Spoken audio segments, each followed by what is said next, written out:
El agua cristalina de la gran barrera de coral brillaba bajo el sol de la mañana, mientras Carolina Méndez ajustaba su equipo de buceo. A sus 29 años, la documentalista española se había ganado un respeto considerable en el circuito de documentales ambientales, especialmente por su enfoque implacable y su disposición a adentrarse en territorios que otros consideraban demasiado peligrosos. Este proyecto sobre el blanqueamiento de coral representaba su trabajo más ambicioso hasta la fecha, un documental que esperaba sacudir conciencias sobre el impacto del cambio climático en uno de los ecosistemas más frágiles del planeta. 5 minutos, Caro, gritó Mateo desde el bote, su asistente y operador de cámara secundario.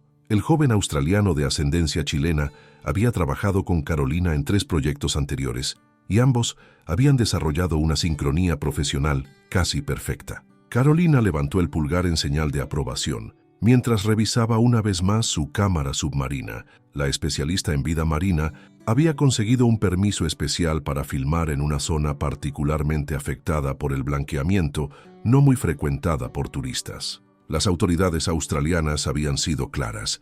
Tenían 4 horas, ni un minuto más. ¿Segura que no quieres que vaya contigo?, preguntó Mateo con un tono que revelaba su preocupación. Las corrientes están un poco fuertes hoy. Necesito que coordines desde aquí, respondió Carolina colocándose la máscara. Además, captaré mejores imágenes si estoy sola. Los corales están extremadamente frágiles y 2 buceadores generarían demasiada perturbación. Esta no era toda la verdad. Carolina siempre había preferido bucear sola para sus tomas más importantes. Había algo en la soledad submarina que le permitía conectar de manera más profunda con sus sujetos.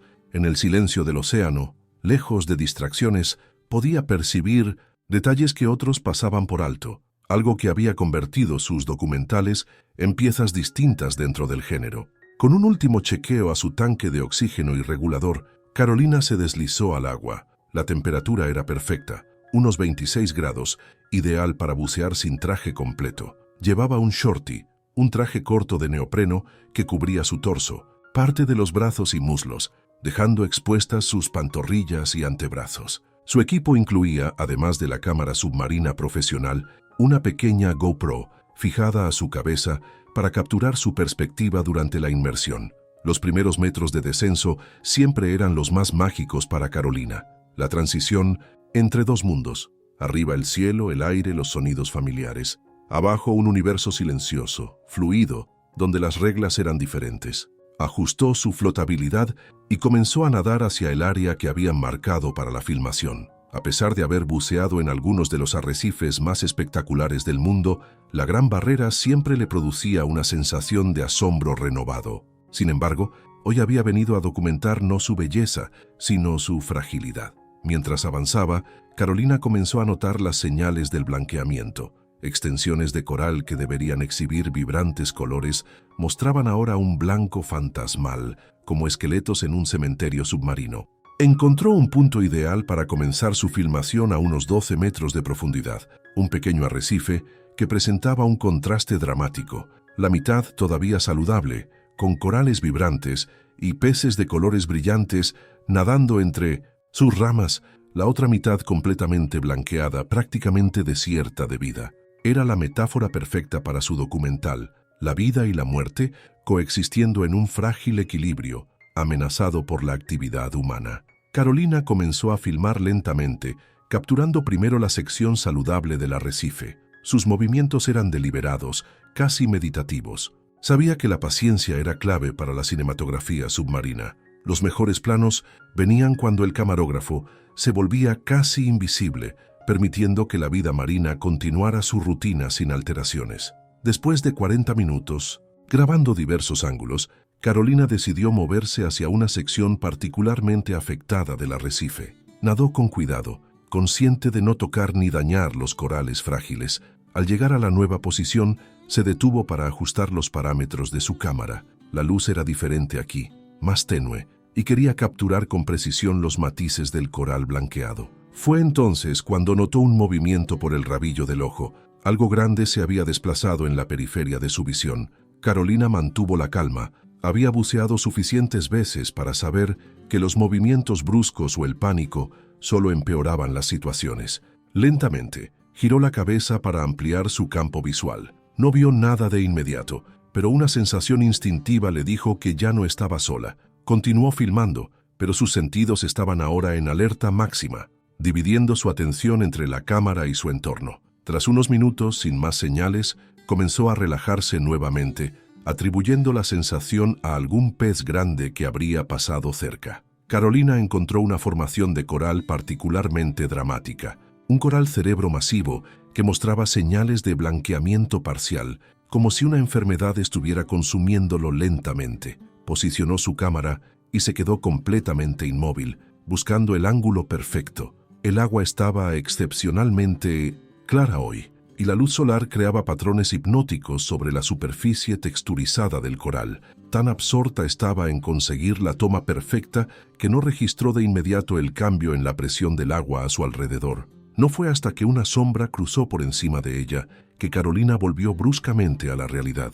Esta vez no había duda. Un tiburón nadaba en círculos amplios a unos 5 metros de distancia. Su entrenamiento en biodiversidad marina le permitió identificarlo de inmediato. Un tiburón limón adulto, de casi 3 metros de longitud. Su coloración amarillenta marrón era inconfundible, así como la ausencia de una aleta anal. Carolina sabía que los tiburones limón no eran conocidos por atacar a humanos sin provocación, pero también sabía que todo depredador marino merecía respeto y cautela. Lentamente, sin movimientos bruscos, Carolina comenzó a adoptar una posición más vertical en el agua. Los expertos siempre recomendaban mantener contacto visual con los tiburones y presentar una postura que comunicara que no eras presa. El tiburón continuó su nado circular, aparentemente más curioso que amenazante. Carolina evaluó sus opciones. Estaba a unos 100 metros del bote, una distancia considerable, pero no imposible. Su instinto le decía que debía comenzar a retroceder, lentamente hacia la superficie, pero no quería hacer movimientos que pudieran desencadenar el instinto depredador del tiburón. Decidió mantener su posición por el momento, vigilando de cerca al animal mientras continuaba filmando.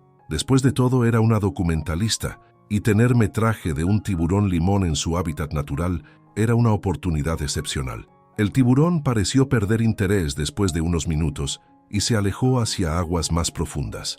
Carolina respiró aliviada y decidió que era momento de cambiar de ubicación. Había obtenido suficiente material de esta sección del arrecife. Comenzó a nadar paralela al fondo marino, dirigiéndose hacia otra formación de coral que habían identificado durante su planificación. Había avanzado unos 30 metros cuando la sensación de ser observada regresó con intensidad. Esta vez, al girar, vio no a uno, sino a 2 tiburones limón. El original había regresado y ahora lo acompañaba otro ligeramente más pequeño.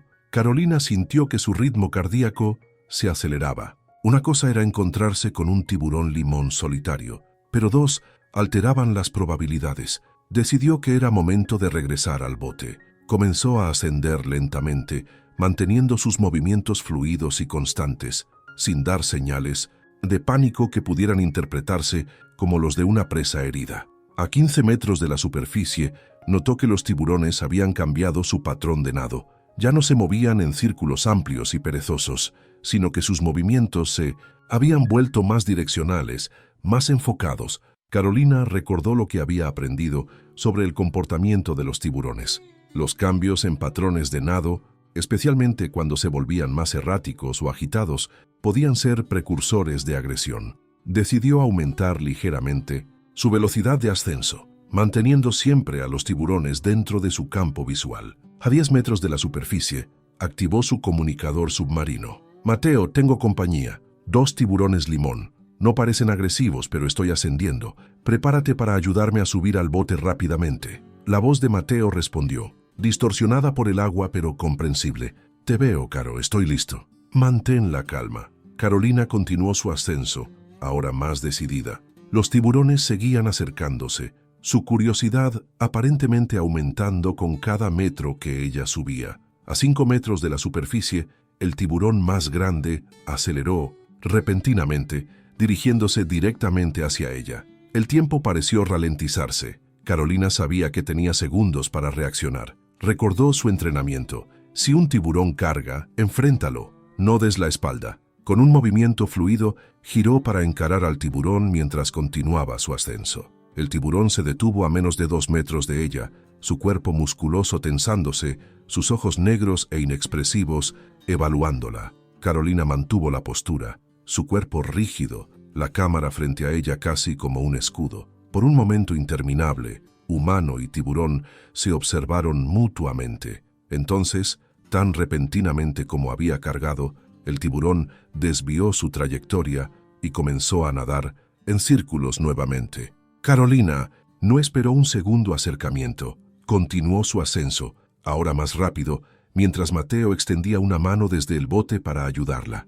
A solo 2 metros de la superficie y con la mano extendida de Mateo a la vista, Carolina cometió un error. Miró hacia arriba, perdiendo momentáneamente de vista a los tiburones. Fue solo un instante, pero suficiente. El impacto llegó desde un ángulo que no esperaba. El tiburón más pequeño, no el que había estado vigilando, embistió contra sí su pierna derecha. El dolor fue instantáneo y abrumador, como un hierro al rojo vivo atravesando su pantorrilla.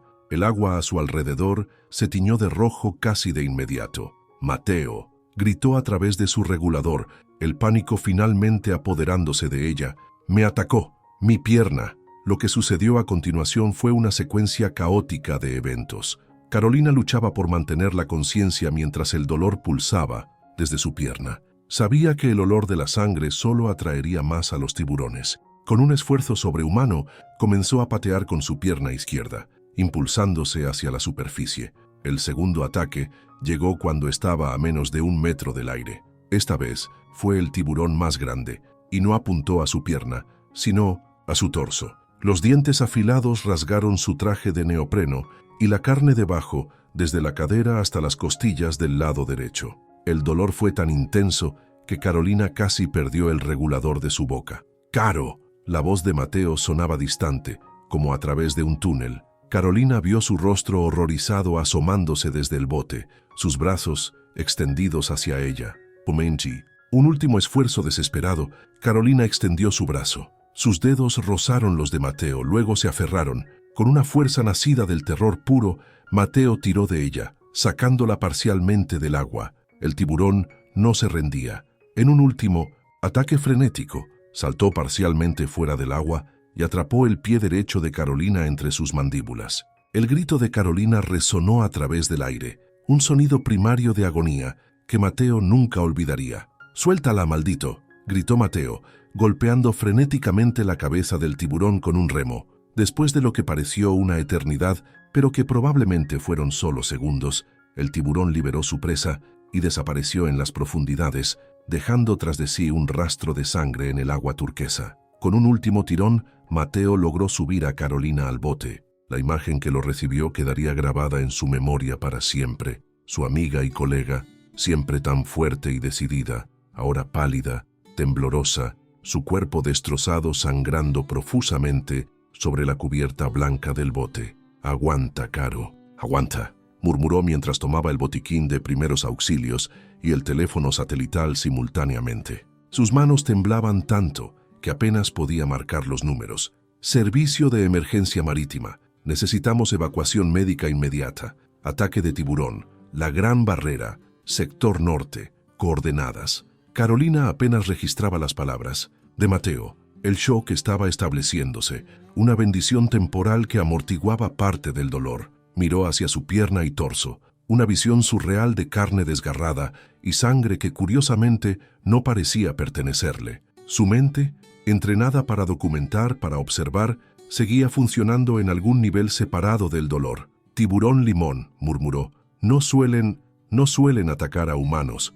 Mateo trabajaba frenéticamente, aplicando torniquetes improvisados y vendajes compresivos con cualquier tela que encontraba en el bote. «No hables, Caro, conserva energía. La ayuda viene en camino». Los minutos que siguieron se convirtieron en una extraña dimensión donde el tiempo perdió significado. Carolina flotaba dentro y fuera de la conciencia, el dolor llegando en oleadas cuando el shock momentáneamente retrocedía. Escuchaba a Mateo hablando, a veces con ella, a veces por radio, su voz un ancla a la realidad que amenazaba con deslizarse entre sus dedos. A lo lejos, el sonido de un helicóptero comenzó a crecer. Mateo disparó una bengala, aunque el día era claro, y su posición estaba siendo rastreada por GPS. El ruido de las aspas cortando el aire se intensificó hasta que el helicóptero de rescate se cernió sobre ellos, bajando un paramédico en un arnés. Múltiples heridas por mordedura de tiburón, pérdida severa de sangre,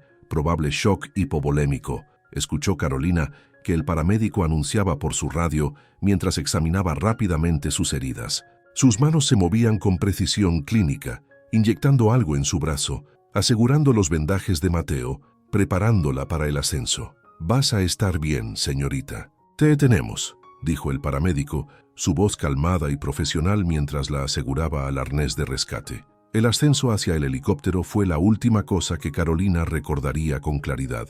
El dolor, el viento, el rostro angustiado de Minton, Mateo haciéndose cada vez más pequeño debajo de ella, y finalmente, la oscuridad misericordiosa que la envolvió cuando finalmente su cuerpo decidió que había soportado suficiente. El helicóptero se dirigió a toda velocidad hacia el hospital más cercano en Cairns, mientras los paramédicos luchaban por estabilizar a Carolina. Sus signos vitales fluctuaban peligrosamente, la pérdida de sangre amenazando con llevarla a un paro cardíaco. Le administraron plasma, analgésicos, antibióticos de amplio espectro para combatir la inevitable infección que seguiría. El equipo médico trabajaba con la eficiencia nacida de la experiencia. Australia, después de todo, tenía uno de los mejores sistemas de respuesta a ataques de tiburones del mundo. «Presión cayendo», anunció uno de los paramédicos. «Necesitamos más volumen». «ETA, 6 minutos», respondió el piloto. 6 minutos. Podían ser la diferencia entre la vida y la muerte. En el hospital, un equipo de trauma esperaba en la azotea. Cuando el helicóptero aterrizó, se desató una actividad frenética. Carolina fue transferida rápidamente a una camilla, su cuerpo conectado a múltiples dispositivos de monitoreo mientras la trasladaban al quirófano. Mujer de 29 años, ataque de tiburón limón, laceraciones severas en pantorrilla derecha, pie derecho y lateral del torso, pérdida estimada de sangre de 2 litros, presión 80-40, taquicárdica, posible daño a órganos internos, recitó el paramédico mientras entregaba a la paciente al equipo quirúrgico. El cirujano principal, Dr. Harris, apenas asintió mientras evaluaba rápidamente las heridas. «Preparen para cirugía inmediata. Necesitamos múltiples unidades de sangre o negativo antibióticos de amplio espectro y que alguien contacte al especialista en trauma vascular». Las puertas del quirófano se cerraron tras ellos. Fuera, en la sala de espera, Mateo llegó 2 horas después, habiendo dejado el bote al cuidado de los guardacostas. Sus manos y ropa todavía estaban manchadas con la sangre de Carolina, su rostro marcado por el shock y la culpa. «Estoy buscando información sobre Carolina Méndez», dijo a la recepcionista, su acento mezclado español-australiano más pronunciado por el estrés. «Ataque de tiburón. Acaban de traerla en helicóptero». «Está en cirugía ahora», respondió la mujer, su expresión compasiva. «¿Es usted familiar?» «Somos colegas. Estaba conmigo cuando pasó.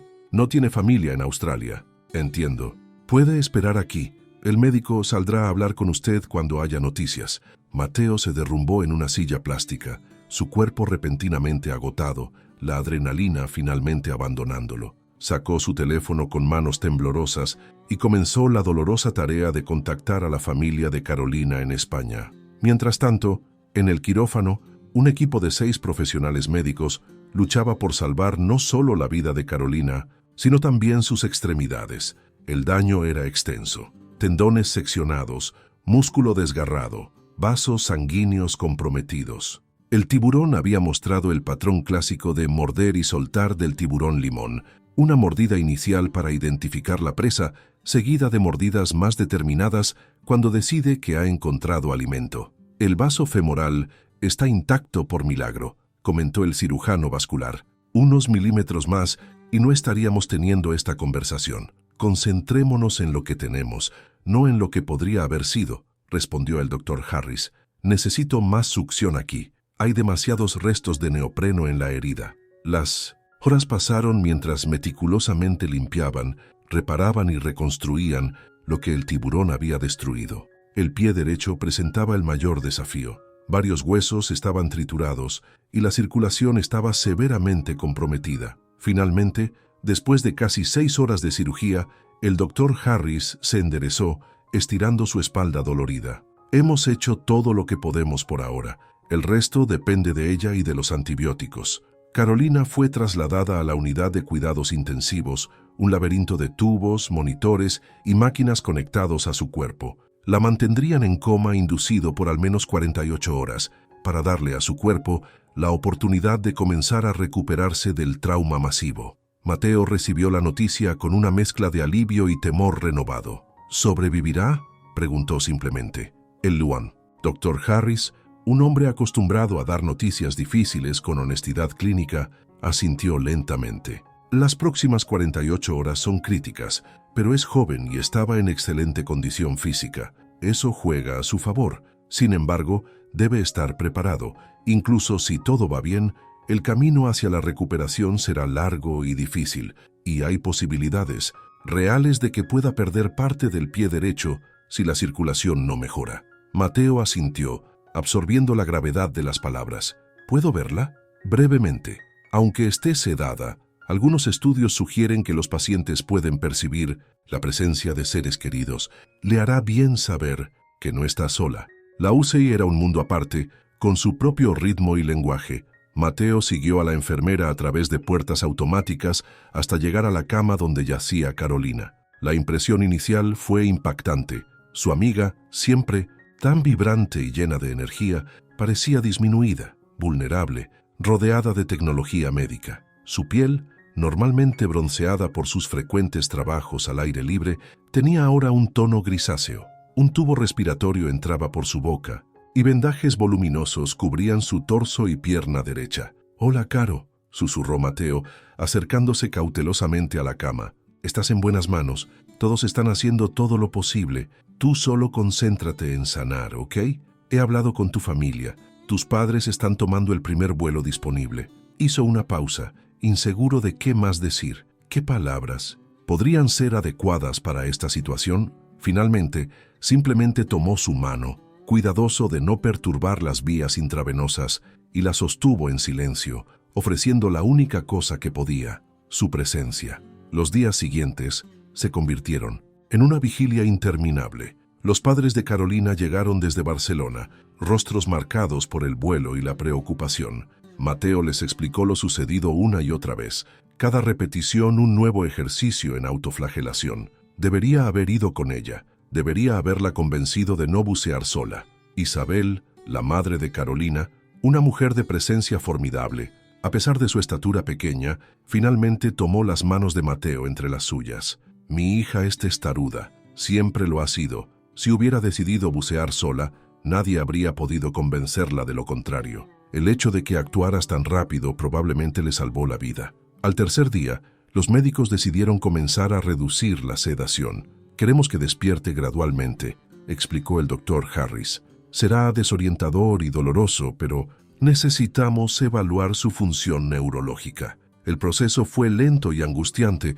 para quienes esperaban. Carolina mostraba signos de conciencia, un parpadeo, un movimiento de mano, pero nada coherente. Finalmente, al cuarto día, abrió los ojos completamente por primera vez. Lo primero que vio fue el rostro de su madre, ojos enrojecidos pero sonriendo a través de lágrimas. «Estás de vuelta, mi vida». Carolina intentó hablar, pero el tubo respiratorio se lo impedía. Frunció el ceño, confundida y frustrada. Una enfermera se acercó rápidamente. «No intentes hablar, Carolina. Tienes un tubo que te ayuda a respirar. Lo retiraremos pronto si todo sigue mejorando. Parpadea una vez para sí, 2 para no. ¿Sabes? ¿Dónde estás?» 2 parpadeos. «No. Estás en el hospital de Cairns. Sufriste un accidente mientras buceabas. ¿Recuerdas algo?» Un parpadeo vacilante. «Sí».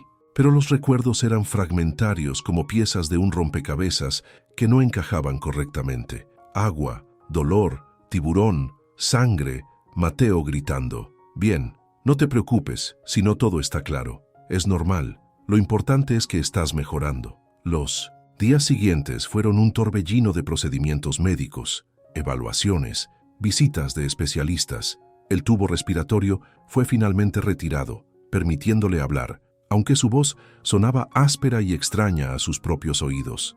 Las enfermeras la ayudaban a cambiar de posición regularmente para prevenir úlceras por presión, un proceso que provocaba oleadas de dolor a pesar de la medicación. Fue una semana después del ataque cuando el doctor Harris entró con expresión grave. Carolina había estado esperando este momento. La conversación sobre el alcance completo de sus lesiones y lo que significarían para su futuro. Las buenas noticias primero, comenzó el médico sentándose junto a su cama. Sus padres y Mateo estaban presentes, por insistencia de Carolina. Has superado la fase crítica admirablemente. No hay signos de infección sistémica. Los injertos de piel en el torso están prendiendo bien y tus signos vitales son estables.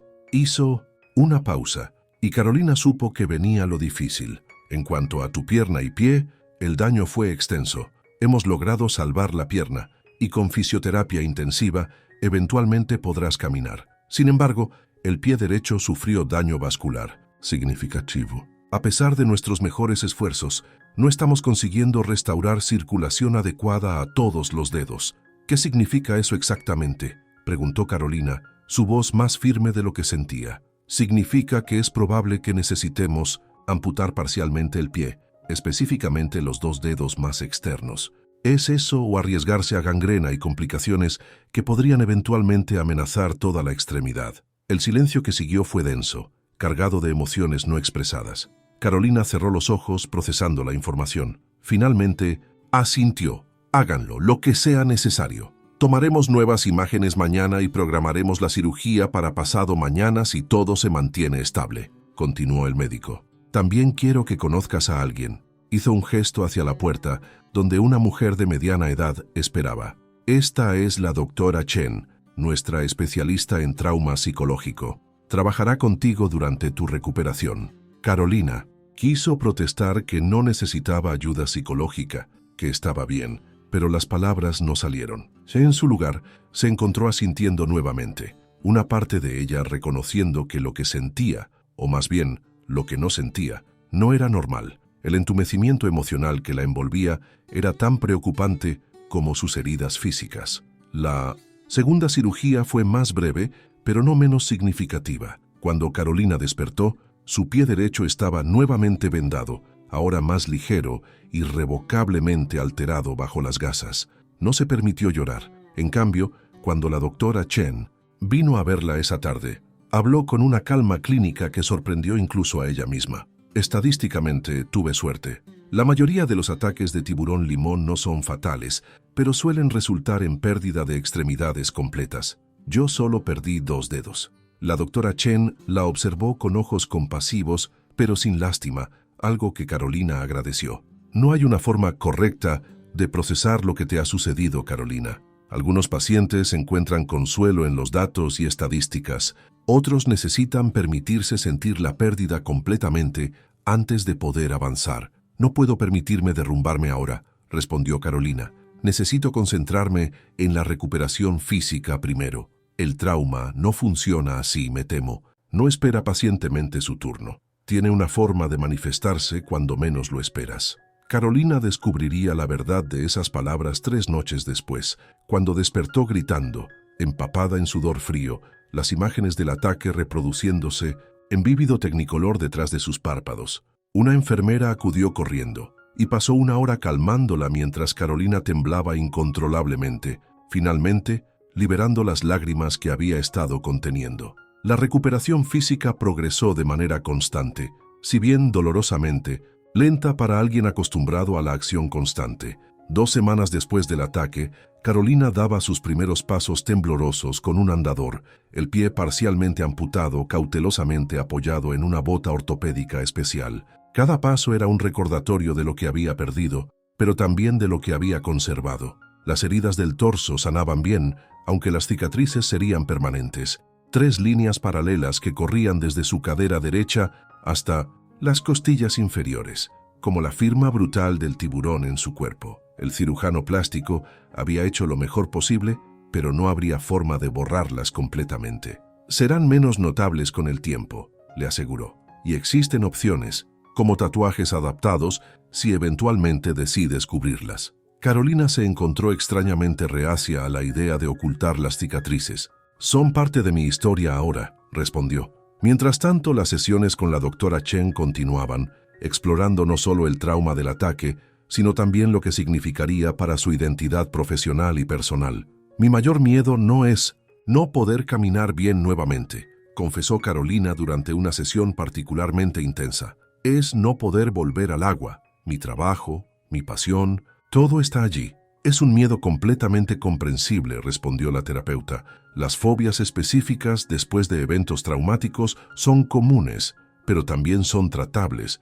No estamos hablando de volver a bucear mañana, ni siquiera el próximo mes. Esto será un proceso gradual. ¿Y si nunca puedo hacerlo? Si cada vez que vea agua abierta, todo lo que pueda recordar sea el dolor y el miedo, entonces encontrarás otras formas de contar las historias que necesitas contar. Tu valor como documentalista, como narradora, no depende de si puedes ponerte un equipo de buceo nuevamente. Las palabras resonaron, aunque Carolina no estaba segura de creerlas completamente. La noticia llegó cuando llevaba un mes en el hospital. Los guardacostas habían recuperado su equipo, incluidas las cámaras. Por algún milagro, la cámara principal había seguido funcionando durante gran parte del ataque, capturando imágenes que ahora estaban en manos de las autoridades como parte de su investigación sobre el incidente. «Quiero verlas», dijo Carolina inmediatamente cuando Mateo se lo mencionó. «¿Estás segura?» Los oficiales de conservación marina dijeron que son intensas. Necesito verlas, no solo por el documental, por mí. Después de consultar con la doctora Chen, se decidió que podría ver las imágenes, pero no sola. Tanto Mateo como la terapeuta estarían presentes. Las imágenes eran efectivamente intensas, pero también fascinantes desde una perspectiva científica. La calidad del video era sorprendentemente buena, capturando no solo el ataque inicial, sino también el comportamiento del tiburón antes y durante el ataque. Carolina observó con una mezcla de horror y distanciamiento profesional cómo el depredador evaluaba, decidía y finalmente atacaba. La cámara había continuado grabando incluso cuando cayó de sus manos, capturando fragmentos del frenético rescate desde un ángulo surrealista. «Es material increíble», murmuró Carolina cuando la grabación terminó. «Podría contribuir significativamente a la investigación sobre comportamiento de tiburones limón en situaciones de encuentro humano». Mateo la miraba con asombro. «¿Eso es lo que sacas de esto? ¿Valor científico?» «No solo eso», admitió. «También veo que cometí errores. Me quedé inmóvil demasiado tiempo. No presté suficiente atención a los cambios en el comportamiento del tiburón. Y lo más importante, nunca debí haber buceado sola». La doctora Chen asintió. «Reconocer esos factores es importante para tu procesamiento del trauma, pero igualmente importante es reconocer que el tiburón es un depredador natural siguiendo sus instintos. No hubo malicia». «No, no la hubo», concordó Carolina, «y quizás esa es la parte más difícil de aceptar. Todo este dolor, esta pérdida, y no hay nadie a quien culpar realmente». A las 6 semanas, Carolina fue dada de alta del hospital para continuar su recuperación en un centro de rehabilitación especializado. Para entonces, podía caminar distancias cortas con un bastón, aunque el dolor y la incomodidad eran constantes compañeros. Los médicos eran optimistas sobre su recuperación física a largo plazo, pero advertían que algunas limitaciones serían permanentes. «No esperes volver a correr maratones», le había dicho francamente el cirujano ortopédico, «pero con la fisioterapia adecuada y posiblemente algunas adaptaciones prostéticas para actividades específicas, deberías poder llevar una vida bastante activa». Sus padres habían extendido su estadía en Australia indefinidamente, alquilando un pequeño apartamento cerca del centro de rehabilitación. La productora para la que Carolina trabajaba había sido sorprendentemente comprensiva, asegurándole que su trabajo estaría esperando cuando estuviera lista para regresar, en cualquier capacidad que fuera posible. «El metraje que obtuviste antes del ataque es excepcional», le había dicho su productor ejecutivo durante una videollamada. «Y francamente, tu historia ha generado tanto interés que estamos considerando adaptar el proyecto original para incluirla». Carolina tenía sentimientos encontrados al respecto. Por un lado, entendía el valor narrativo de su experiencia. Por otro, temía que el mensaje ambiental original sobre el blanqueamiento de coral se perdiera bajo el sensacionalismo de su ataque. «Lo pensaré», había respondido sin comprometerse. El centro de rehabilitación seguía un ritmo estricto, mañanas dedicadas a fisioterapia, trabajando para recuperar fuerza y movilidad, tardes para terapia ocupacional, aprendiendo a adaptarse a las limitaciones de su pie parcialmente amputado, y sesiones regulares con un psicólogo especializado en trauma, continuando el trabajo que había comenzado con la doctora Chen. Fue durante su tercera semana en rehabilitación cuando recibió una visita inesperada. Rachel Wilson, una bióloga marina especializada en tiburones, había solicitado reunirse con ella. «Tu experiencia es invaluable desde una perspectiva científica», explicó la bióloga después de las presentaciones. «Los ataques de tiburón limón son extremadamente raros y casi nunca contamos con documentación visual de la calidad que tú obtuviste». Carolina escuchó con creciente interés mientras Rachel explicaba cómo estaban analizando el comportamiento del tiburón en las imágenes, tratando de identificar los factores que podrían haber desencadenado el inusual nivel de agresión. Normalmente son bastante cautelosos con los humanos. Tu caso es particularmente interesante porque no estabas sangrando ni mostrando otros signos que típicamente asociamos con ataques. Me quedé inmóvil, señaló Carolina, durante mucho tiempo, filmando el coral. Rachel asintió. Esa es una de nuestras hipótesis. Los tiburones limón son depredadores de emboscada que a menudo confunden a humanos inmóviles con sus presas naturales. También estamos considerando factores ambientales, cambios en la temperatura del agua, presencia de corrientes inusuales, incluso la posibilidad de que algo en tu equipo creara señales electromagnéticas que el tiburón pudiera detectar. La conversación continuó por horas, transformándose de entrevista científica a un intercambio genuino de información y experiencias. Para sorpresa de Carolina, se encontró hablando del ataque con una claridad y distanciamiento que no había sido capaz de alcanzar en la terapia. ¿Te gustaría participar en nuestra investigación de manera más formal?, preguntó finalmente. Rachel, tu perspectiva como víctima educada en biología marina sería invaluable. Por primera vez, desde el ataque, Carolina sintió un destello de propósito, un camino potencial hacia adelante que podría dar significado a su trauma. Me gustaría eso, respondió. Mucho. Las semanas se convirtieron en meses. La rehabilitación física progresaba, aunque con altibajos frustrantes. Algunos días Carolina podía caminar casi sin cojear. Otros, el dolor la obligaba a regresar a la silla de ruedas. Las cicatrices en su torso se desvanecían gradualmente, pasando de un rojo furioso a un rosa más suave. Trabajar con el equipo de Rachel proporcionaba una distracción bienvenida, un espacio donde su experiencia se convertía en datos valiosos en lugar de solo una tragedia personal. Revisaban el metraje juntas, frame por frame, identificando patrones y comportamientos. Carolina aportaba su recuerdo subjetivo, llenando huecos en la grabación con sus impresiones sensoriales del momento. Su familia finalmente regresó a España, aunque con la promesa de volver regularmente. Mateo permaneció en Australia, dividiendo su tiempo entre nuevos proyectos de filmación y visitas regulares a Carolina. La culpa que sentía no había disminuido completamente, a pesar de las repetidas seguridades de Carolina de que no lo culpaba. Si quieres hacer algo útil con esa culpa, le dijo finalmente, termina el documental original. El mensaje sobre el blanqueamiento de coral sigue siendo importante. Mateo pareció sorprendido. ¿Estás segura? La productora está más interesada en tu historia ahora. Entonces haz ambos. Usa mi historia para atraer atención, pero no pierdas de vista el mensaje ambiental por el que casi muero. Era la primera vez que Carolina articulaba esa conexión. Su sacrificio involuntario por una causa mayor. La realización pareció cambiar algo dentro de ella. A los 4 meses del ataque, Carolina tomó una decisión que sorprendió a todos, incluida ella misma. Apoyada por su terapeuta pero contra las preocupadas objeciones de sus padres y amigos, anunció que quería regresar al agua. No para bucear, aclaró rápidamente. Solo para nadar, en una piscina, como parte de mi terapia. El primer intento fue un desastre. Apenas sus dedos tocaron la superficie del agua en la piscina de rehabilitación, su cuerpo se disparó en modo pánico, sudoración, taquicardia, hiperventilación. El terapeuta acuático tuvo que ayudarla a salir mientras ella temblaba incontrolablemente. Es una respuesta de estrés postraumático perfectamente normal, le aseguró su psicólogo después. No significa que nunca podrás volver al agua, solo que necesitamos un enfoque más gradual. Y así comenzó un nuevo tipo de rehabilitación. Primero, simplemente sentarse junto a la piscina, dejando que sus pies, incluso el derecho parcialmente reconstruido, tocaran el agua. Luego, sesiones de relajación y respiración, mientras progresivamente entraba más profundamente. El proceso fue dolorosamente lento y puntuado por retrocesos,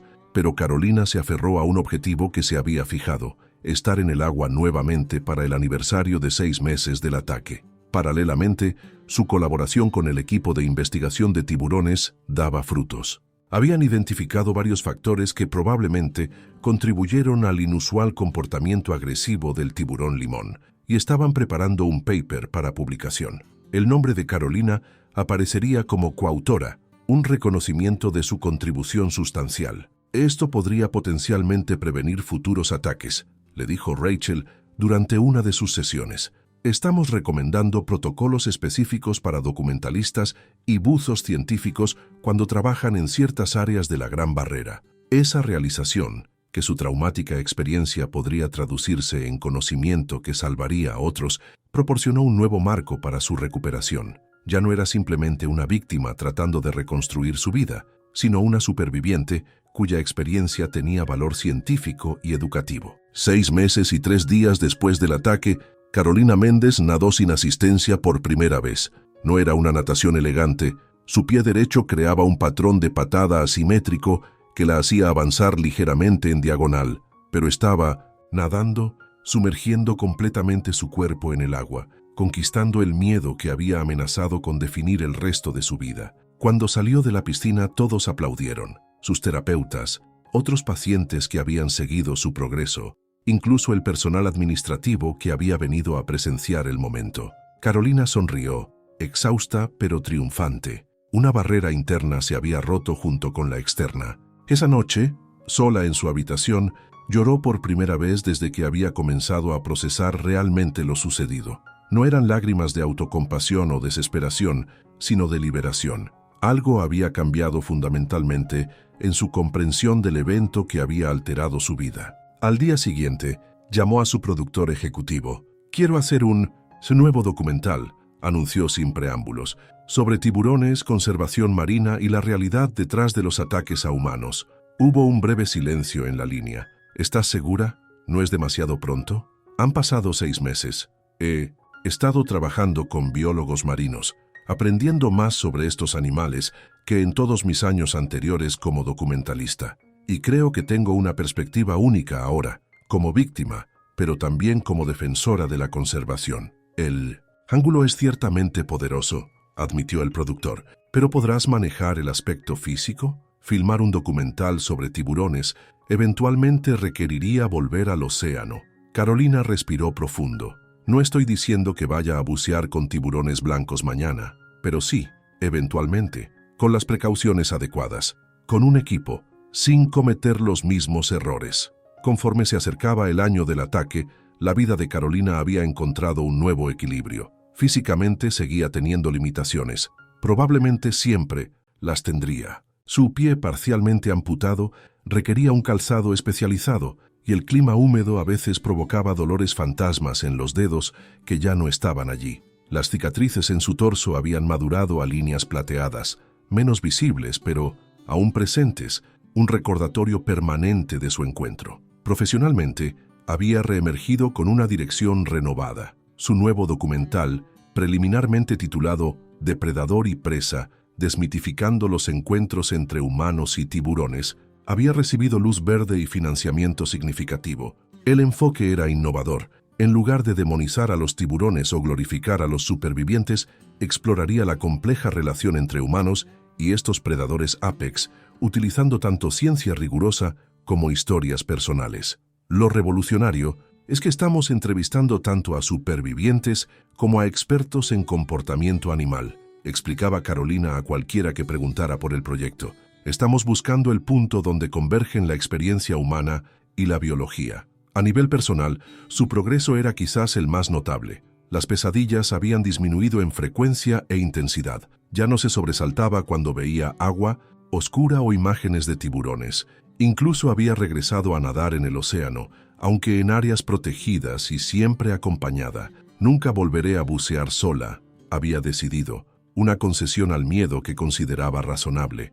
Pero no dejaré que esto me quite el océano completamente. El día exacto del aniversario, Carolina lo pasó de una manera que hubiera parecido impensable meses atrás, en un bote, en la costa de Byron Bay, observando mientras un equipo de 1960 biólogos marinos etiquetaba y tomaba muestras de un tiburón limón juvenil para investigación. El animal, de aproximadamente 1,5 metros de longitud, fue capturado brevemente, con una red especial diseñada para minimizar el estrés, manipulado con experticia para colocar un pequeño transmisor de seguimiento y luego liberado. Todo el proceso tomó menos de 10 minutos. Carolina observó cámara en mano, documentando el procedimiento con pulso sorprendentemente estable. Cuando el tiburón fue liberado y desapareció rápidamente bajo la superficie, sintió una emoción compleja que no podía nombrar completamente. No era perdón.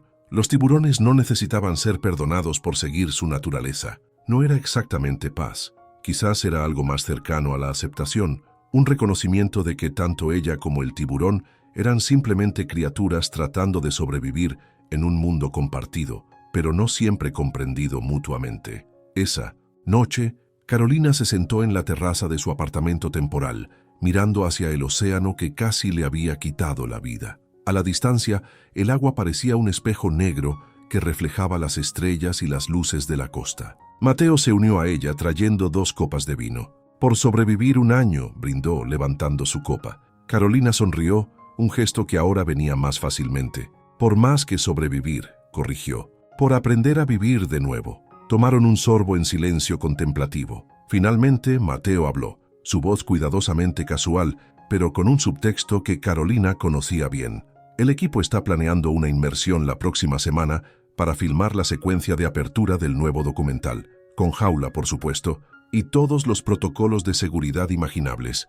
Rachel estará allí como consultora científica. Carolina mantuvo su mirada en el horizonte, donde el cielo y el mar se fundían en la oscuridad. ¿Me están invitando a observar desde el bote? Te están invitando a decidir tu nivel de participación, respondió Mateo cuidadosamente. Nadie espera que entres al agua si no estás lista. Carolina no respondió inmediatamente. En su mente, visualizaba la secuencia del ataque que había revisado tantas veces en el último año, pero ahora, por primera vez, podía verla sin que su corazón se acelerara, sin que su respiración se volviera superficial. Era simplemente un evento que había ocurrido, terrible, pero ya no definidor.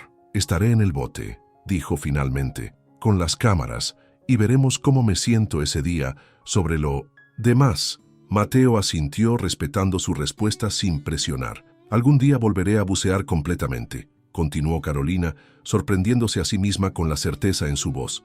No mañana, quizás no el próximo mes, pero lo haré.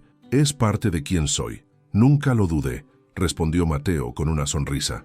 En algún lugar en la vastedad del océano australiano, el tiburón limón que había cambiado irrevocablemente la vida de Carolina continuaba su existencia, sin conciencia del impacto que había tenido en un ser humano particular. No era un monstruo ni un villano, sino simplemente un depredador perfectamente evolucionado, respondiendo a estímulos e instintos refinados durante millones de años. Carolina había llegado a entender esto profundamente durante su recuperación. La ausencia de malicia en el ataque lo hacía paradójicamente más fácil y más difícil de aceptar. Más fácil porque no había un antagonista intencional contra el cual dirigir su ira. Más difícil porque significaba aceptar la aleatoriedad del universo, la posibilidad de que la tragedia pueda golpear sin razón o propósito. Sin embargo, como documentalista, Carolina sabía que incluso los eventos aparentemente aleatorios podían tejerse en narrativas significativas. El ataque se había convertido en parte de su historia, un capítulo doloroso pero formativo que ahora informaba su trabajo y su perspectiva. Las cicatrices en su cuerpo eran mapas de un territorio que había sido forzada a explorar, un viaje no elegido que sin embargo la había llevado a un nuevo entendimiento de su lugar en el mundo natural. Mientras el vino en su copa reflejaba las estrellas, Carolina consideró lo que había perdido y lo que había ganado, los dedos del pie que nunca volverían, el dolor que aparecía en días húmedos, el miedo que, aunque domado, nunca desaparecería completamente, pero también la perspectiva única, la conexión más profunda con su trabajo, la apreciación agudizada por la vida y sus frágiles maravillas. ¿En qué piensas?, preguntó Mateo después de un largo silencio. Carolina sonrió, un gesto que ahora llegaba a sus ojos, algo que durante meses había parecido imposible. Estoy pensando en el título del documental. ¿No te gusta Depredador y presa? Es demasiado antagónico. Estoy pensando en algo más como Encuentros, reescribiendo nuestra relación con los tiburones. Mateo consideró la sugerencia. Me gusta. Es menos sensacionalista, más reconciliador. Exactamente. Y así, un año después de un momento que había amenazado con definir y limitar el resto de su vida, Carolina Méndez encontró que había navegado hacia un nuevo territorio, uno donde el trauma se convertía en transformación, la pérdida en aprendizaje, el miedo en respeto. El tiburón seguía nadando en algún lugar de las profundidades, ajeno a todo esto, pero el impacto de su breve y violento encuentro continuaría reverberando por años en la vida de Carolina, en su trabajo y en la comprensión humana de estos magníficos y temidos depredadores. El océano, con toda su belleza y peligro, seguía llamándola, y algún día, cuando estuviera lista, respondería a ese llamado completamente, con un respeto y entendimiento que solo alguien que había experimentado tanto su maravilla como su implacabilidad podía comprender verdaderamente. Por ahora era suficiente mirar sus aguas desde la distancia, reconociendo tanto lo que le había quitado como lo que, paradójicamente, le había dado. Una segunda oportunidad, una nueva perspectiva y una historia que, aunque nunca habría elegido vivir, ahora estaba determinada a contar. El atardecer pintaba el horizonte con tonos rojizos, mientras Carolina y Mateo permanecían en silencio contemplativo. El día del aniversario llegaba a su fin, y con él, simbólicamente, el primer capítulo de su vida post-ataque. Lo que vendría después estaba aún por escribirse, pero por primera vez en un año, Carolina sentía que tenía el bolígrafo firmemente en su mano, lista para ser autora de su propia continuación. En la mañana de la filmación planificada, Carolina despertó antes del amanecer. Había dormido sorprendentemente bien, sin las pesadillas que habían anticipado ante la perspectiva de estar nuevamente en un bote sobre aguas profundas. Se vistió metódicamente, eligiendo ropa práctica pero también colocándose, por primera vez desde el ataque, el colgante con forma de aleta de tiburón que había sido su amuleto durante años de filmaciones. Era un pequeño gesto simbólico, pero significativo. El equipo se reunió en el muelle cuando las primeras luces comenzaban a iluminar el horizonte.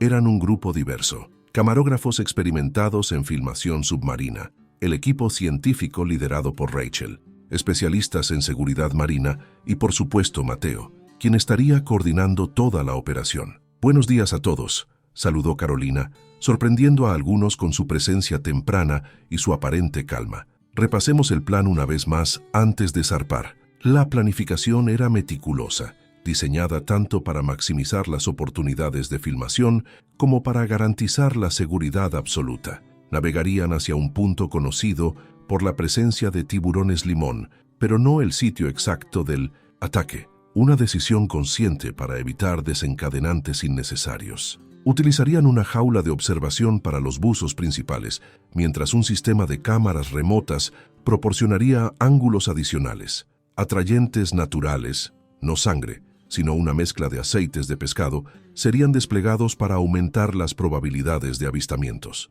¿Todos claros con los protocolos de emergencia?, preguntó el coordinador de seguridad, un ex guardacostas con décadas de experiencia. Todos asintieron. Recuerden, si digo que salimos, salimos. Sin discusiones, sin solo un plano más. Carolina apreciaba la seriedad con la que se tomaba la seguridad. Era un recordatorio de que los riesgos eran reales, pero podían ser manejados con la preparación adecuada, algo que ella había aprendido dolorosamente. Mientras el bote se alejaba de la costa, Carolina permaneció en la proa respirando profundamente el aire marino. Su cojera era apenas perceptible mientras se movía por la embarcación, resultado de meses de terapia intensiva y adaptación. Ocasionalmente miraba hacia el agua, estudiando su superficie como si pudiera leer mensajes en las ondulaciones. 2 horas después, llegaron al punto designado. El capitán apagó los motores y el bote comenzó a balancearse suavemente con el oleaje. El equipo se movió con eficiencia practicada, preparando equipo, verificando cámaras, desplegando los atrayentes. «¿Cómo te sientes?», preguntó Rachel, uniéndose a Carolina en la barandilla. «Sorprendentemente bien», respondió honestamente. «Pensé que estaría más ansiosa». «El conocimiento ayuda», comentó la bióloga. «Conocer los comportamientos, entender los patrones, reduce el elemento de lo desconocido que alimenta el miedo». Carolina asintió. Esa había sido precisamente su experiencia durante el último año. Cada fragmento de información científica sobre los tiburones había ayudado a desmantelar parte del terror irracional que había amenazado con dominarla. La primera hora en el sitio transcurrió sin avistamientos. Los camarógrafos principales esperaban en la jaula ya desplegada, mientras Carolina dirigía las operaciones desde la cubierta, revisando las tomas de las cámaras remotas y comunicándose con el equipo submarino. Fue Mateo quien avistó la primera aleta, un triángulo gris apenas visible cortando la superficie a unos 50 metros del bote. «Por estribor», llamó señalando. Todos se giraron para mirar, cámaras listas. Carolina sintió un nudo en el estómago, pero no terror. Su pulso se aceleró, pero de una manera que reconoció como excitación profesional más que pánico. «Cámara 3, gira 15 grados a la derecha», instruyó a través del comunicador. «Hay uno aproximándose». Los siguientes minutos fueron de actividad intensa mientras el tiburón, efectivamente un tiburón limón adulto, circulaba curioso alrededor del bote y la jaula. Carolina observaba a través de los monitores, dirigiendo ajustes en las cámaras, ocasionalmente sugiriendo ángulos diferentes. «Es hermoso», murmuró, casi para sí misma, mientras observaba la elegancia natural del animal en su elemento. Y lo decía en serio. A pesar de todo lo que había sufrido, podía apreciar la perfección evolutiva del depredador, su gracia inherente. Un segundo tiburón apareció, luego un tercero. La filmación progresaba excepcionalmente bien. El equipo había capturado comportamientos naturales de alimentación, interacciones entre los tiburones, acercamientos detallados de características anatómicas que serían invaluables para el documental. Fue entonces cuando Rachel se acercó con una sugerencia inesperada. «Las condiciones son perfectas», dijo, señalando el agua excepcionalmente clara y la visibilidad excelente. «Si quisieras entrar para algunas tomas desde la jaula, este sería el momento ideal». Carolina no había planeado entrar al agua en absoluto hoy. La idea había sido mencionada como una posibilidad teórica, algo para considerar en el futuro cuando estuviera más preparada. Sin embargo, ahora que la oportunidad se presentaba concretamente, se encontró considerándola seriamente. «La jaula es completamente segura», continuó Rachel, sin presionar pero dejando la puerta abierta, «y estaría contigo todo el tiempo». Mateo, quien había estado lo suficientemente cerca para escuchar, intervino con cautela. «No hay presión, Caro. Tenemos más que suficiente material excelente». Carolina miró nuevamente a los monitores donde los tiburones continuaban su danza acuática, majestuosos y ajenos a los dilemas humanos que provocaban. Luego miró hacia abajo, a su pie parcialmente reconstruido en su bota especializada. La decisión cristalizó en su mente con una claridad que la sorprendió. «Voy a hacerlo», anunció, «pero necesitaré ayuda con el equipo». Los siguientes 20 minutos fueron un torbellino de preparativos. Carolina fue equipada con un traje de buceo completo esta vez, una precaución adicional que no había tomado durante el fatídico buceo que había cambiado su vida. Rachel revisó el equipo 2 veces y el coordinador de seguridad insistió en una línea de comunicación directa. De pie en la plataforma de buceo, lista para entrar al agua por primera vez desde el ataque en presencia conocida de tiburones, Carolina experimentó un momento de duda. Las imágenes del ataque intentaron resurgir. El recuerdo del dolor amenazó con abrumarla. Respiró profundamente, enfocándose en el presente, en la solidez del bote bajo sus pies, en la seguridad del equipo a su alrededor. «¿Lista?», preguntó Rachel a su lado. Carolina asintió colocándose el regulador. Juntas entraron al agua con un chapoteo controlado. El descenso hasta la jaula fue breve pero intenso. Cada metro aumentaba la presión no solo del agua, sino de los recuerdos. Carolina se concentró en su respiración, en el sonido rítmico del aire a través del regulador, en la presencia tranquilizadora de Rachel a su lado. Una vez dentro de la jaula, con los barrotes sólidos entre ella y el océano abierto, una calma inesperada la invadió. Aquí estaba, nuevamente en el elemento que había temido volver a experimentar, y estaba bien, más que bien. Había una sensación de cierre, de círculo completado. Los otros buzos en la jaula le dieron señales de aprobación que Carolina devolvió con un pulgar hacia arriba. Tomó la cámara que le ofrecían y comenzó a filmar. Los siguientes 40 minutos fueron una experiencia transformadora. A través del lente, Carolina observó y documentó a los mismos animales que tanto había temido, con una mezcla de asombro profesional y respeto recién descubierto. Los tiburones se acercaban a la jaula, curiosos pero no agresivos. Sus ojos, negros tan incomprensibles como siempre, pero ya no terroríficos. Cuando finalmente emergieron, el equipo en el bote estalló en aplausos espontáneos. Carolina se quitó la máscara, su rostro radiante a pesar del esfuerzo físico. «Tenemos imágenes increíbles», anunció, profesional hasta el final. Solo. Más tarde, cuando Mateo la encontró sola en la popa mirando hacia la estela del bote, mientras regresaban a puerto, permitió que la magnitud emocional del momento la alcanzara completamente. «Lo hiciste», dijo él simplemente, apoyándose en la barandilla junto a ella. Carolina asintió, las lágrimas finalmente llegando, lágrimas no de miedo o trauma, sino de liberación. «Lo hice», confirmó, «y lo haré de nuevo». El documental Encuentros, reescribiendo nuestra relación con los tiburones, se estrenó 18 meses después del ataque. Fue aclamado internacionalmente, no solo por su impresionante cinematografía y rigor científico, sino por su enfoque humanístico único. La secuencia donde Carolina, identificada claramente como una superviviente de ataque, entraba al agua con los tiburones se convirtió en un momento icónico en la cinematografía de naturaleza. Pero más allá del éxito profesional, para Carolina el verdadero triunfo fue personal. Había enfrentado su mayor miedo y lo había transformado en propósito. Las cicatrices permanecerían siempre, tanto las físicas como las emocionales, pero ya no definían su futuro. Eran simplemente parte de su historia, recordatorios de un encuentro que había cambiado su vida pero no la había limitado. En algún lugar en las vastas aguas de la Gran Barrera, el tiburón que la había atacado continuaba su existencia, ajeno al impacto que había tenido. Y en cierto modo, pensaba Carolina mientras observaba el horizonte desde la proa de otro bote de investigación en otra expedición, eso era lo más apropiado. Los océanos guardaban sus secretos, sus dramas se desarrollaban mayormente sin testigos humanos, y algunos encuentros terribles, transformadores, significativos, simplemente formaban parte del gran tejido de interacciones entre especies que compartían un planeta, pero no siempre un entendimiento. Con una mano firme en la cámara y el océano extendiéndose infinito ante ella, Carolina Méndez continuó su trabajo, documentando, aprendiendo y contando las historias que necesitaban ser contadas, incluyendo la suya propia.